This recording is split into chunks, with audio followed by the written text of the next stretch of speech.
Today we're going to talk about one of those embarrassing subjects that we don't even want to discuss with our spouse or our doctor. And a lot of times we just keep it to ourselves for way too long. The subject is hemorrhoids. If you want to find out more about it, keep watching.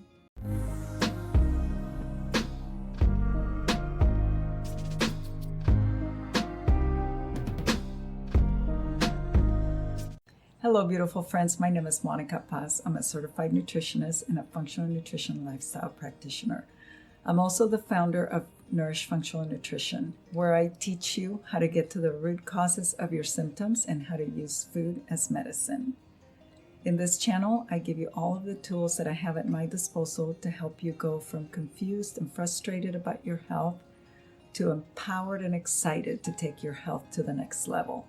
If you like what you see, be sure to subscribe and remember to tap on the bell so that you can get notified when I release a new video. My first encounter with hemorrhoids came after having my baby. Here I was, a new mom with a small baby in a lot of pain. She had been born breached, and needless to say, I was in pain, but I had no idea what was going on down there. And when I looked in the toilet after having a bowel movement, I thought I was bleeding to death. And that was my first encounter with hemorrhoids. So today I would like to discuss what hemorrhoids are, what causes them, how to avoid them, and how to treat them. So let's get started. Hemorrhoids affect about 1 out of 2 adults in the US. And a lot of times we don't even want to discuss this with our doctors because we're too embarrassed. And so we suffer in silence and we don't even know what to do. Hemorrhoids are painful and they're uncomfortable, but they're not life-threatening. So even though you may see blood in the toilet or in your underwear, never fear, you're not dying, but it's something that you do want to get checked with your doctor just to rule out other conditions. Hemorrhoids occur because the vessels in the anal area become stressed and due to pressure. So a lot of times we're holding a bowel movement too long, or we have been sitting too long. So some of these are the causes of hemorrhoids. Sitting too long, maybe having a diet that is low in fiber and a diet that is high in processed foods. So those are some of the things that would cause hemorrhoids. But the way that they occur is when there's a lot of pressure in that anal area and the blood vessels become inflamed. They become inflamed and due to hard bowel movements or pressure from perhaps lifting weights or sitting for an excessive period of time, not exercising, not having soft bowel movements. All of these things can contribute to hemorrhoids. They could be internal, so in other words, you feel them, but you do not see them. Or they could be external. If you've had a hard bowel movement, sometimes you feel like there's like a cauliflower stuck in your bottom area, and that is a hemorrhoid. When they are healing, they may be itchy, but as a rule, hemorrhoids do not itch. If you have itching with hemorrhoids for a long period of time, you may have parasites. And be sure that you don't have parasites because they like the darkness. They come out at night. And so if your bottom is itchy at night, that could be a reason why you're itching. What you want to do to rule that out is, as gross as it sounds, you may want to have a gloved hand and have a sticky tape with the sticky side out. And you can just rub that on your bottom and then look, and you will see that there's these little white things that are stuck there. And then you'll know that you have parasites. Now, parasites are pretty common. Pretty much everyone has parasites. They hide so well that even if you have a stool test, you may not see a positive results. But today we're not talking about parasites. We're talking about hemorrhoids. So let's go back and find out how to prevent hemorrhoids. Number 1. So you know what I'm going to say because I say this every time. You need a high fiber diet. You need plenty of fluids. You need a lot of plant foods and high fiber in all of your meals. And so how do you achieve that? Now, I know you're saying, oh, I already know that. I'm going to tune out. Don't tune out, but instead, rather than saying, I already know that, ask yourself, what can I learn from this? There will always be a nugget that you will learn and you can put into play. So bear with me and you will find a couple of things that you don't already know and a couple of things that maybe you can start doing right now to prevent hemorrhoids. So when you're looking at a whole foods diet, we're looking at 75% of the plate being high in fiber. So you could choose to have some green vegetables like kale or cabbage, carrots, broccoli, cauliflower, Brussels sprouts, asparagus. Any of these vegetables are going to be high in fiber and they're going to help you have a softer bowel movement. In order to have a softer bowel movement, you need hydration. You need to drink plenty of fluids. Also include fruits in your diet because fruits have more water than vegetables do in a lot of cases.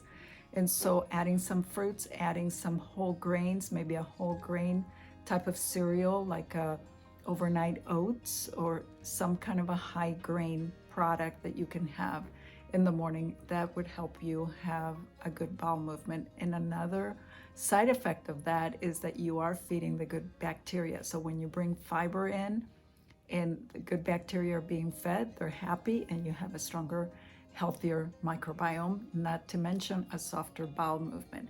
Now your bowel movement should be what we call a number 4 in the Bristol stool scale, and you could go on my website and download that as a free PDF called the Bristol stool chart, and that one is going to rate your bowel movements from 1 to 7, with 1 being pellets or really hard bowel movement, down to 7, which would be diarrhea. So we're aiming to number 4, which is more like a soft banana. When you hydrate really well, you will have a number 4, and you can congratulate yourself when you do that. Exercise is also going to help you have a healthy bowel movement. And exercise doesn't mean a strenuous form of exercise, but you can do even marching in place. If you're not currently exercising, any type of movement that you do is going to help you. And so it's going to help you improve your digestion and increase circulation to your bowel, which is going to help you move things along and for your bowel movements to come out more easily. So let's move on to how to help you heal your hemorrhoids. I know that when I was suffering with hemorrhoids, it was very difficult to do anything. You cannot sit down, and when you go to the bathroom, it really hurts, which causes more constipation. So let's move on to some tips on how to heal hemorrhoids. One of the things that we don't do in Western countries is to squat on the toilet in order to go to the bathroom.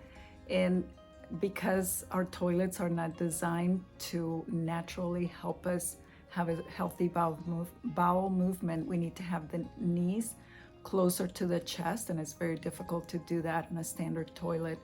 There are these little stools. There's one is the squatty potty that you can put under your feet, and that will elevate your knees and help you have more of a physiologically ideal position in order to have a bowel movement. The other one that I really like is to use bidet, and I know that we don't have bidets in our bathrooms. However, you could order one online. There's a place called Hello Tushy, Tushy, and they're not a sponsor of this video or anything, but I highly recommend them because you can turn any toilet into a bidet, which is going to be very healing to your hemorrhoids, because when you're in pain, the last thing you need is some rough toilet paper on your bottom. Number 2 is to use some salves on your bottom, and one could be vitamin E. You can just apply it, or witch hazel. You can put that on a piece of cotton and apply it to your anus as you are trying to heal. Same with calendula or golden seal.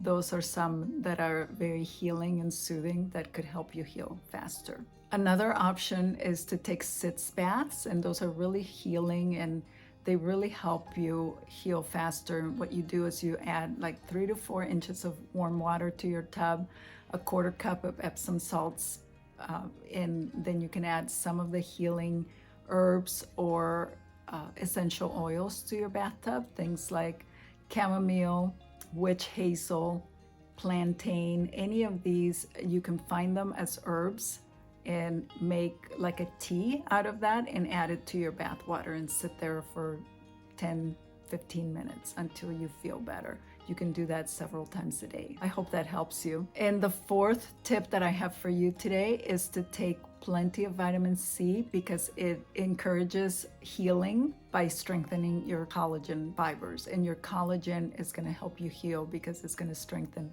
the blood vessels around the anal area. Another thing is bioflavonoids, and you can find those in berries and cherries.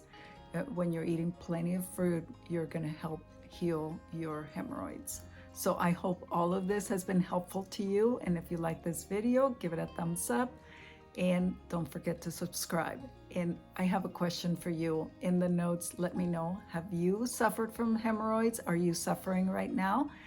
And if so, what have you done that has helped you? So share with us and don't forget to subscribe. I'll see you in the next video. Bye-bye, everybody.